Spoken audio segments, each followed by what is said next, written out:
This is Sessions with Sara Cate and Ashley, a podcast that explores the feelings, emotions, and experiences of what it means to be human in this world. This podcast is intended for educational purposes only and is not meant to replace therapeutic services of any kind. Please refer to the list of references if you need support. And before you dive in, please like, subscribe, comment, share with anyone you think might also connect with today's session. Our goal is to reach as many people as possible, and we are endlessly grateful for your continued support. So, let's get to it. Woo! Okay. Bonjour.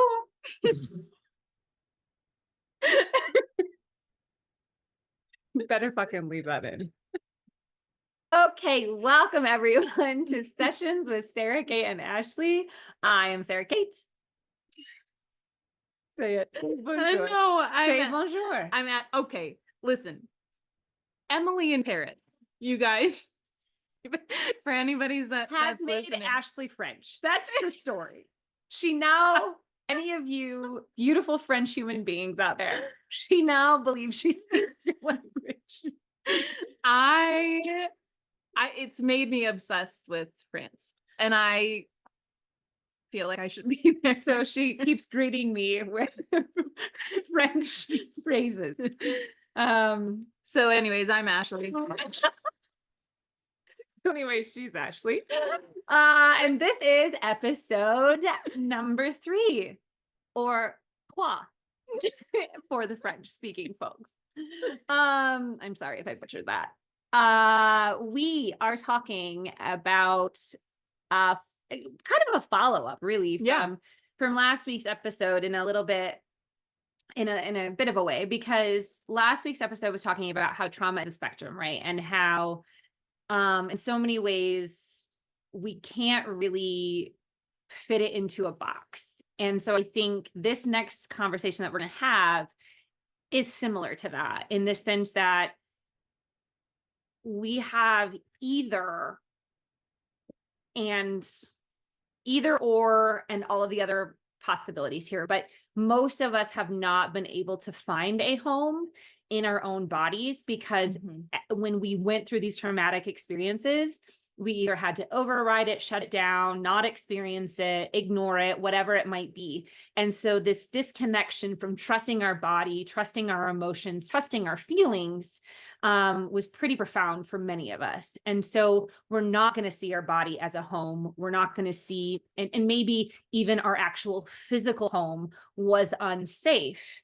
And so as adults, having a wider conversation around what home can be, right? And how we find a home, or how we maybe even navigate back to our bodies as a home by exploring our emotions and our feelings as adults, and repairing some of that disconnect that we might feel that we have from our body, or having a new relationship to it. Because I often think we say, the phrase, I want to get back to where I was. I want to get back to me.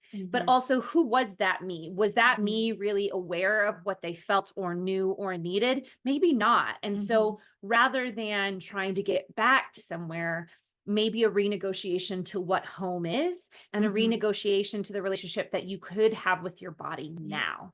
Yeah. And, there's likely a reason why you have said, like, to get back to where I was. And maybe it's just that at that time, you were really doing something you loved. Like, maybe it was you were really in the habit of taking a walk every morning. I don't know, whatever the example is, right? You can bring those things with you, right? But if we aren't, like she said, like, renegotiating, like, where's home right now? Because we wouldn't be here without all of the experiences before. And we get to bring along the things that we really liked. We don't have to throw everything away, right, to create a new home right now. But we get to have these things influence what we want to bring forward, the parts of us that we really want to express and explore more of.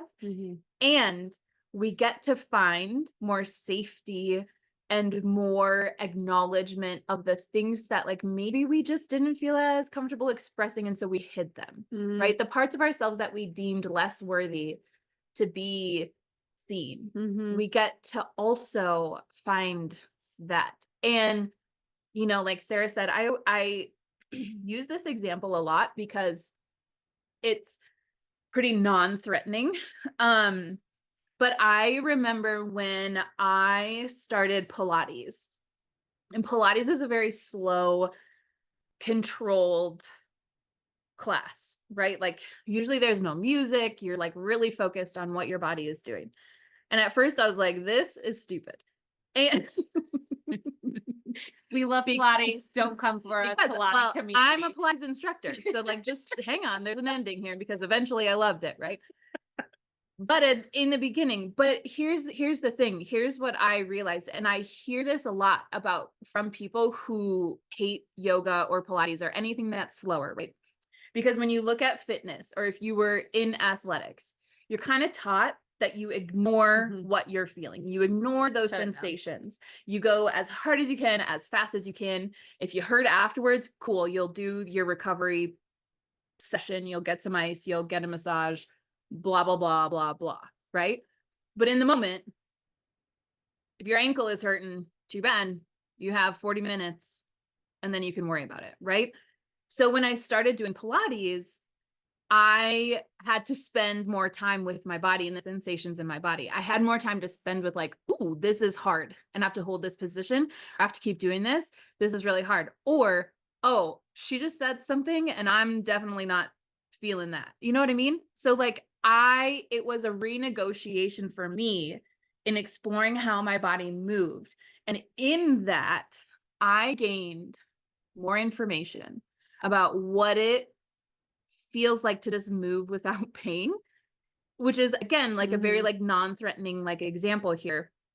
But it's an example of how you get to like renegotiate the things that you do with yourself. And like physical movement might be one of those things. And now, like I said, I am a Pilates instructor because it has been life changing for me to understand what it feels like to move my physical body in a way that feels safe, that feels good, that makes me feel strong, makes me feel empowered. It influences every other part of my life. Right. And so as we're talking about this, you don't have to start with the really hard things. Start with the things that feel a little bit more accessible, right? Like if it is physical movement, what kind of physical movement do you want to do? Like what feels actually good to you in this moment? Not what Instagram tells you have to do, not the cool new HIIT workout. If that's what you're into, go for it, right? Like I still love to get a really good sweat. I still love to lift heavy. I still love to like go for a run. I like to do all of these things, but I don't force myself to do it anymore because that's what I'm supposed to do, or that's what I used to do, right? Well, and I think what Ashley's speaking to is the process, specifically to the negotiation, right? Like if we have created habits to keep ourselves safe. And when I say that, I mean, if running has been something that has helped you feel freedom or given you space that you needed in your life, if it shuts down your brain and that is how you survived to some degree, right? Like that just takes some renegotiation to not have it forever be the override, but it can become a support, right? Like we can kind of renegotiate where it was. I have a dear friend who has lived through some pretty intensive traumas in her life. And at a certain point, she became a marathoner, like legitimately. Yowza. Yeah. Like qualified for Boston, qualified for New York, like big time stuff. And over the last few years has been doing some pretty intensive therapy. And running has become less and less and less. It no longer is about the marathoning, the push, the aggression. You know, she ended up hurting herself physically because of all of this like energy around like, this is what I do. This is what I have to do. Right. And, she said something to me a while back, and she was just like, I just realized I was running literally emotionally from all of these things that had happened in my life that I just couldn't tolerate, that I just couldn't deal with.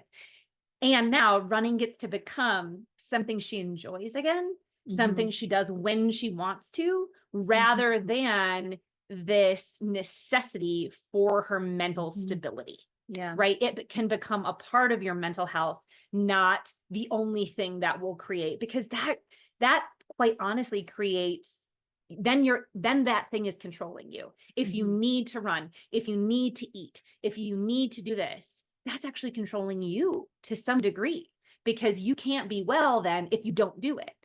So what we're talking about in finding home, and we'll kind of define that and flush that out a little bit, what we mean when we say that, but when you're exploring and discovering what you need, actually found through time, right? And through commitment to her healing and well-being and understanding of self. That is a really important word. It was the commitment, because honestly, I was like, God bless.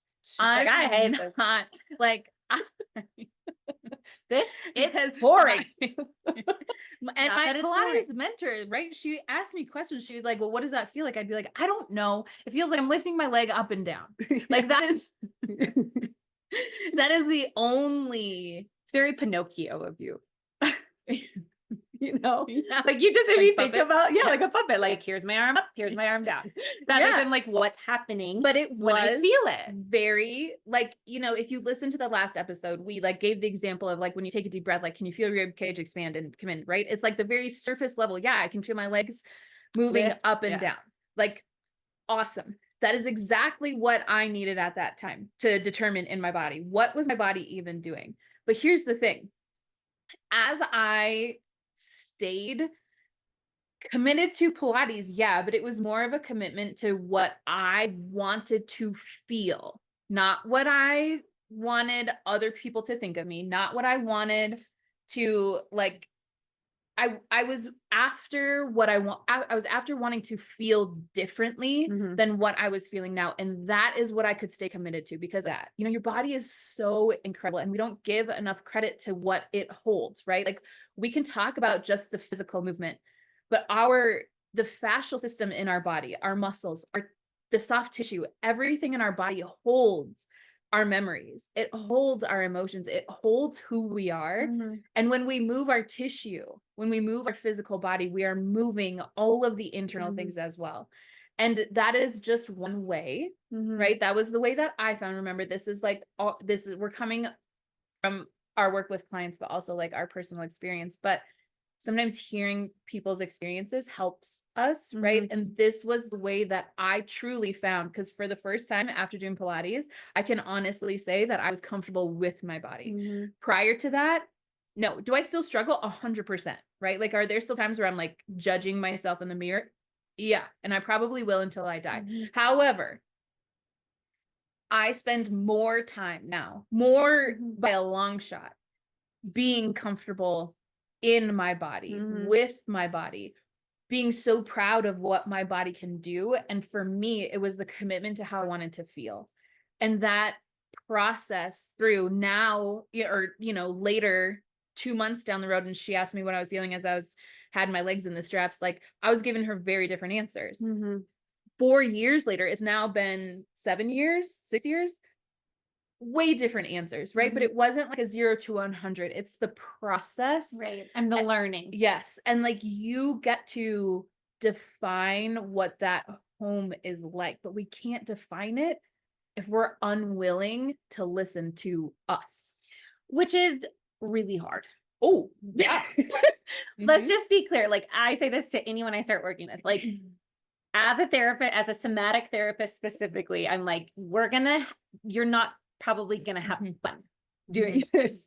Sometimes we'll have some fun, but for the most part, this might get very uncomfortable because we are exploring emotions, feelings, sensations that you otherwise have not had the capacity to, had permission to, whatever it might be. And so when Ashley's saying that, she found her way through Pilates, I found my way through actually teaching yoga. I had the same experience, but with clients where I was first of all, emotions would just like fling out of me Mhm. when I was on my mat. You know, Mhm. I was doing my yoga teacher training when I was going through my divorce. So like, I mean, God bless anyone who had to sit on either had their mat on either side of me in any given yoga class in Michigan. So sorry about you.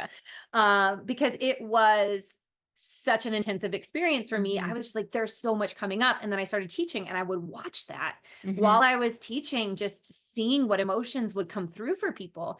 And that's what really launched me on my journey to find a way to help people explore in a contained, safe way what was coming up and through, Mhm. as Ashley was saying, our viscera, our tissues, all of these memories and these emotions and these feelings that were coming up when people would move their bodies. Now, it can be very different. It doesn't necessarily have to be movement. You could Mhm. find this in a walk. You could find Mhm. this in a meditation. You Mhm. could find this stretching. You Mhm. know, like it can catch you off guard if you're in acupuncture, if you any sort of kind of experience with your body might unlock Mhm. some of these stored, Mhm. stuck kind of difficult memories.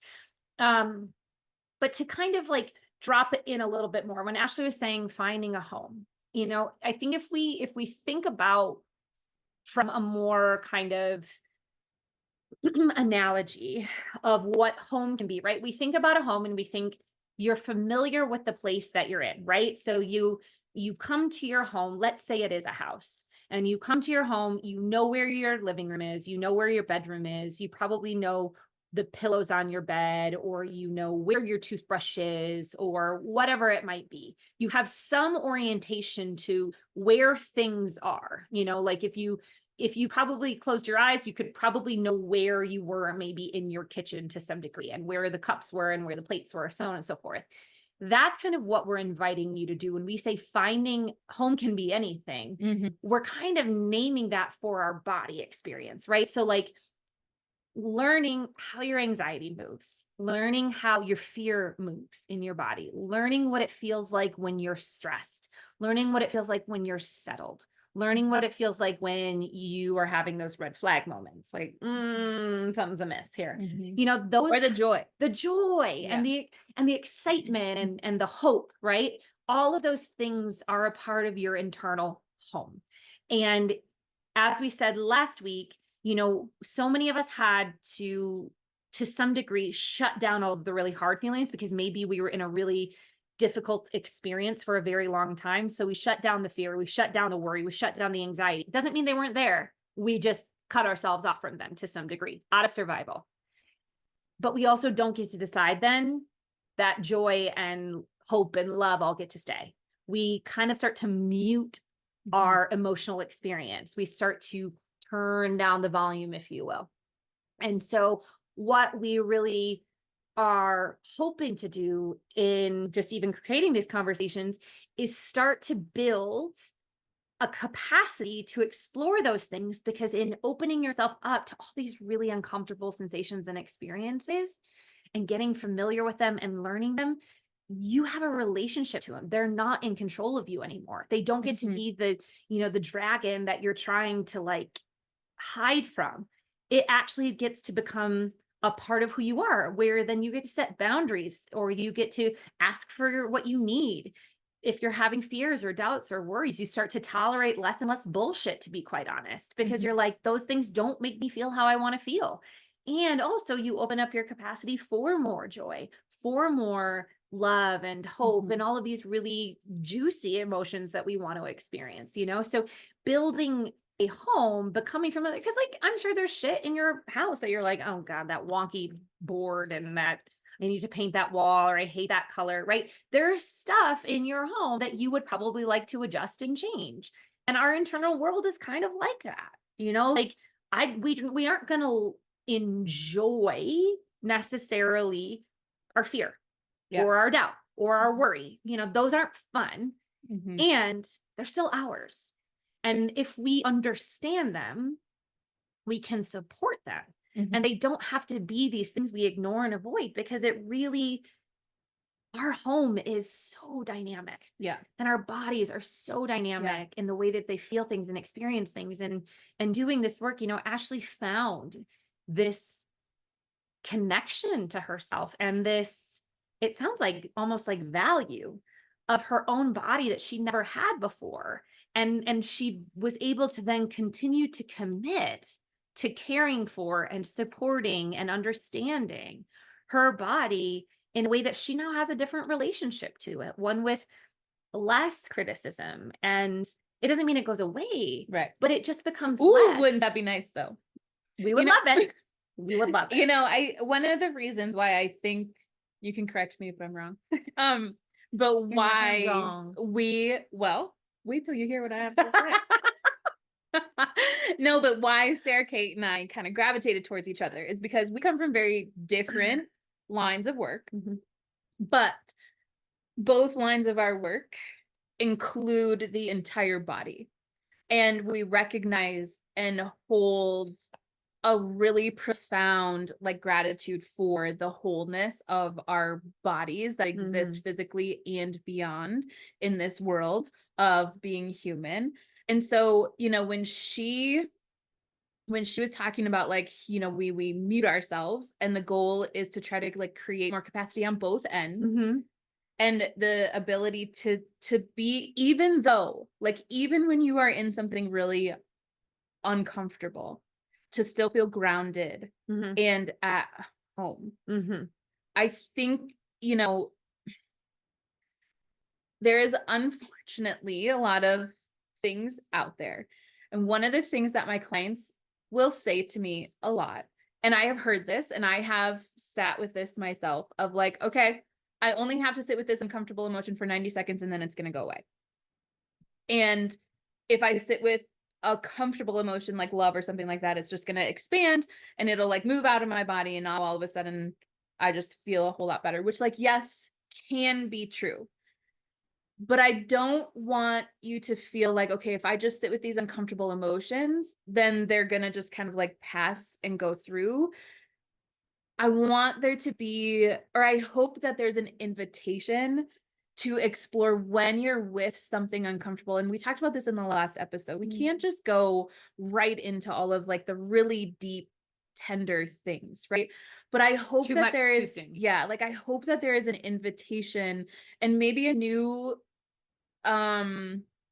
like wanting to explore what it might be like to get to the point where you experience an uncomfortable emotion. You stay centered within yourself and you can feel it move through your body and actually release, not just like be pushed down and we don't have to like then do anything else about it. You know what I mean? Like I again, there are benefits to not sitting with emotion. You don't have to sit with emotions that are not safe.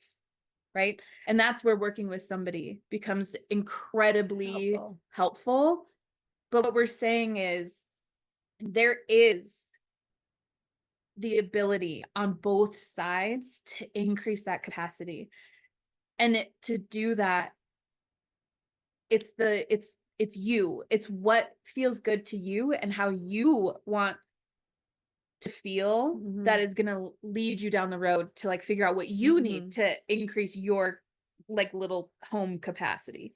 Yeah. And, I think a really simple way to explore that is to just start to pay attention to the places in your life that you maybe feel, sorry, my dog's hair in my eyelash.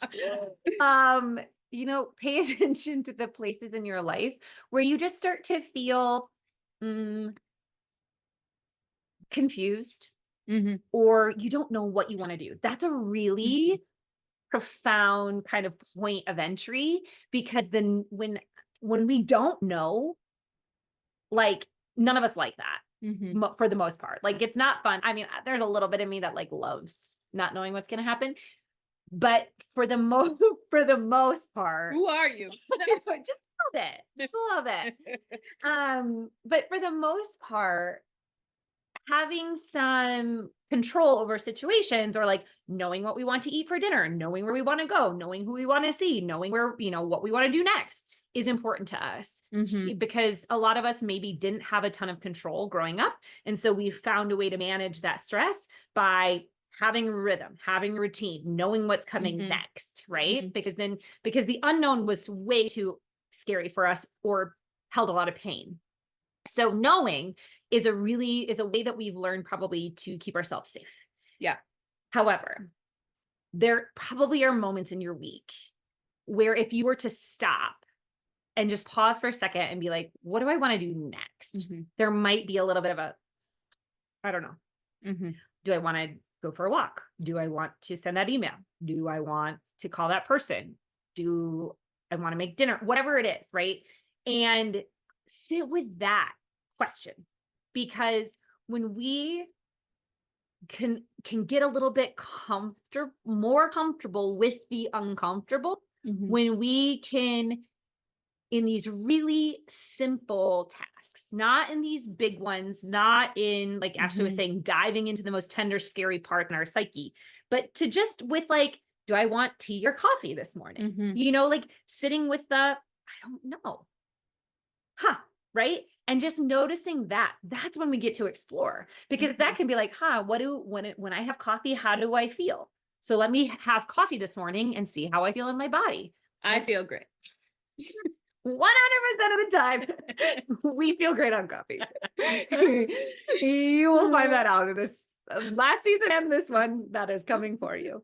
But it just, you start to explore these really simple and subtle ways of being with your body. That's like, how does it feel when I have almond milk compared to when I have cow's milk? Whatever it might be. You know, those exploring that helps build a relationship to your body in the in-betweens, in the just like simple little day-to-day remedial tasks that don't hold a lot of charge, right? And this can be done with anything. This can be going for a walk. This can be taking a lukewarm shower compared to a hot shower. Notice what you feel in your body. Like there's just these like simple ways to explore what's happening in your home, in your body, you know, before you go towards those harder things, before you start to pull the veil back on the difficult lived experiences that you've had, you know. And to some degree, I want to be very careful with this and very clear that home might hold a lot of charge for you, right? If your home growing up wasn't safe, or if your body is not safe now, for whatever reason, and for whatever happened to it, this is an invitation to just allow that to be true. First and foremost, if home has never been something safe or secure for you in any capacity, allowing that and naming that is a step in this, is a first kind of orienting to like, it's okay that I don't have a good relationship to home. Is it sad? Yes. Is it painful? Probably. And naming that and acknowledging that and honoring that truth for yourself, that like, wow, I've never really had that safety or that home. You get to validate something for your little self, for your adult self, that's like, what I'm feeling is not wrong, and what I'm not crazy. And the fact that like, I don't just relate to this idea of home and I feel comfortable in it, or I'm not just all of a sudden trying to have a perfect relationship to my body. No, this might take a lot of effort and a lot of time, because if home was unsafe for you in any capacity, it will be hard to build a relationship to something that was unsafe for you. So giving yourself permission to be sad about that, to grieve that, to recognize that it's difficult to build relationships to painful parts of ourselves, and that it's a process. You know, Ashley was saying years and years and years of time to have a relationship with her body that felt supportive. You know, it was a commitment and it took time, but like the first step is acknowledging, like, maybe I don't even know what my relationship to home is, or my relationship to my body. And it's okay. Yeah. It's okay that we don't know. I remember feeling like I think what I was feeling, that I didn't have words for it then, which is also very normal. Yeah. To not have words for it. But I don't think that I knew myself at all, which included my physical body. And again, physical movement for me was my ticket in to get to knowing my body. For somebody else, it might be somatic therapy work, right? That allows them that in. And so that's, going to be individual to all of us. But what happened is I just started to become like a better friend to myself, you know, like how you meet somebody for the first time, right? Like the first time Sarah Kate and I met, right? It was very like, here are the things that are like happening right now in life, but we didn't know a whole lot about each other, right? And as our friendship grew, like the layers were uncovered, right? And we both, there's a mutual back and forth. We both learn more about each other all of the time. It's a friendship, it's a relationship that we are invested in. And It takes time. it takes time. Like if I would have asked myself on those like first few days of Pilates, like the questions that like then my Pilates mentor was asking me later, I would have been like, peace out. Like I'm out. This isn't safe. I don't feel. Yeah. And also like, I don't know. like, what are you even talking about? Yeah. But the more, again, it takes, like I said, like I started Pilates in 2016. Did I just lie? 2016, 2017, something like that. So it's been a very long time, right? But I continue to now be a little bit more committed to knowing myself, to being a better friend to myself. And that's what we're talking about.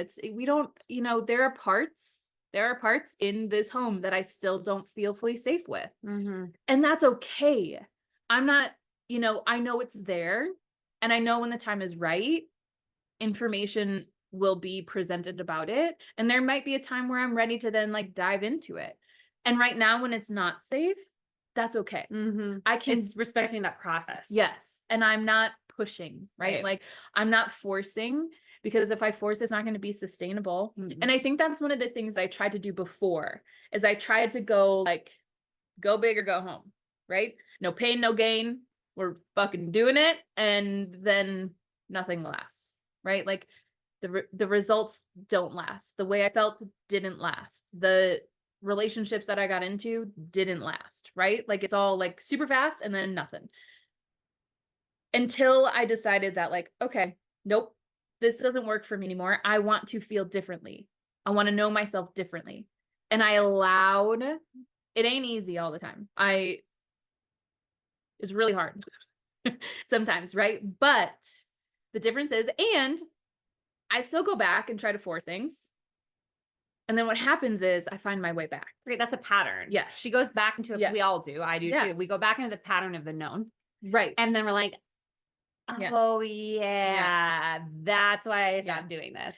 And, and it takes time. It 100% takes time. And there's going to be things like milk, right?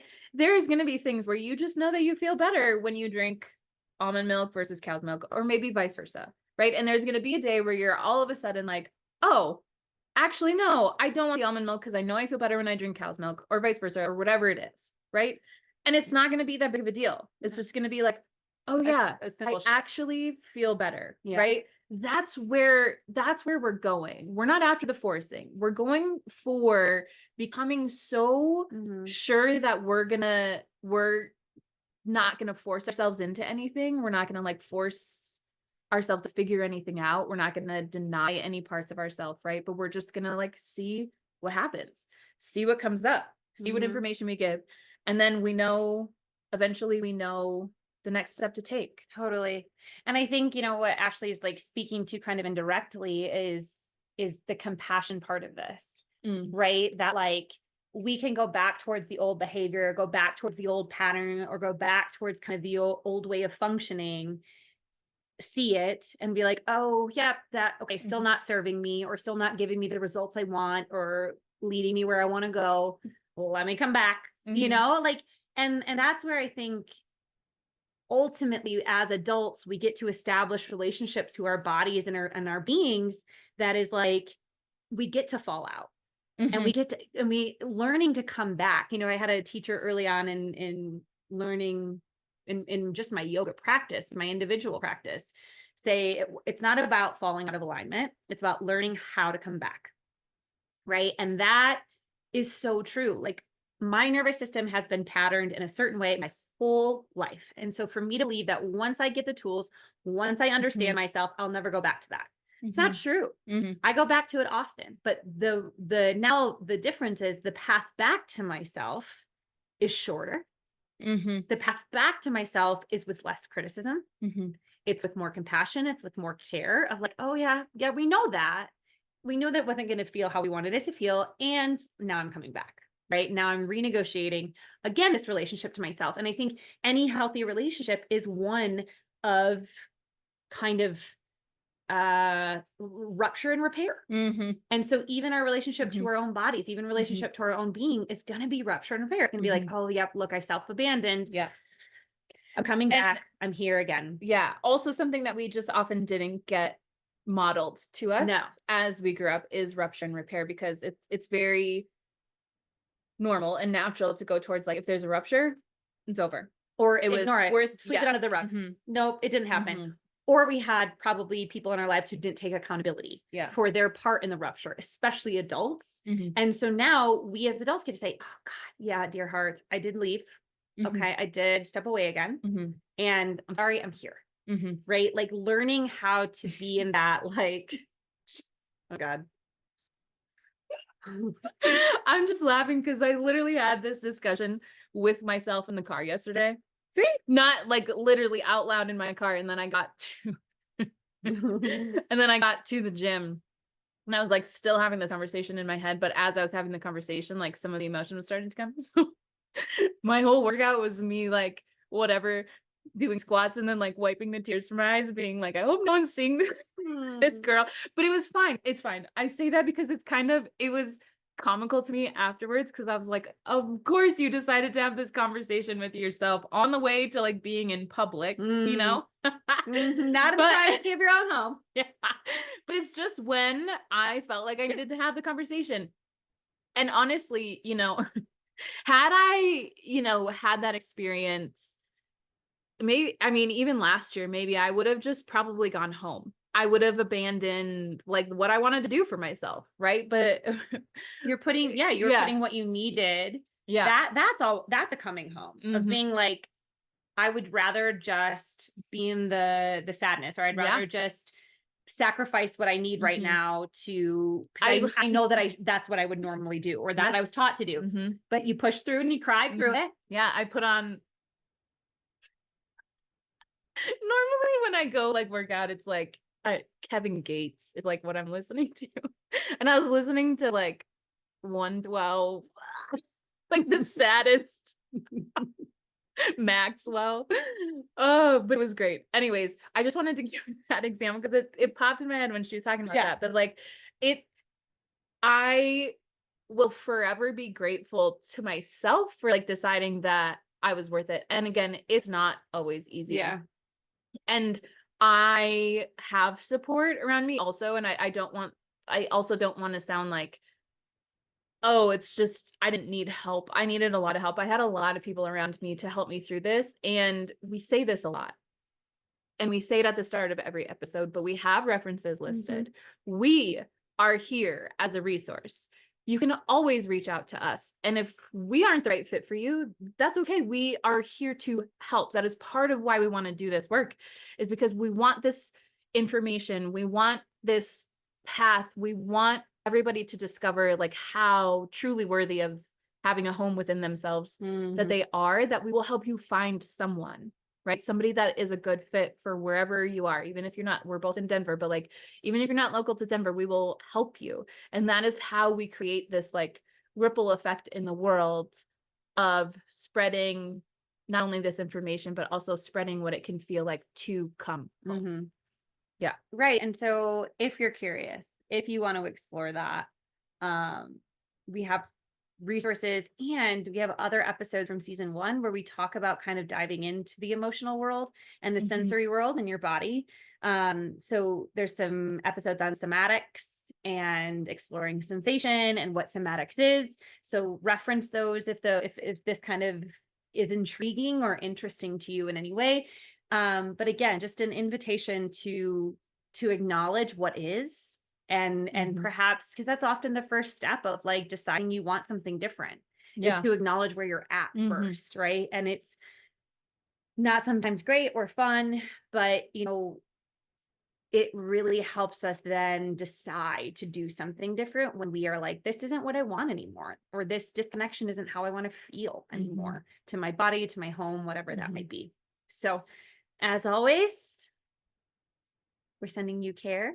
We're so grateful that you're here with us. And please, please, please join us next week. Yeah. We'll see ya later. You want to say au revoir? Au revoir. See, France coming for you. France. France.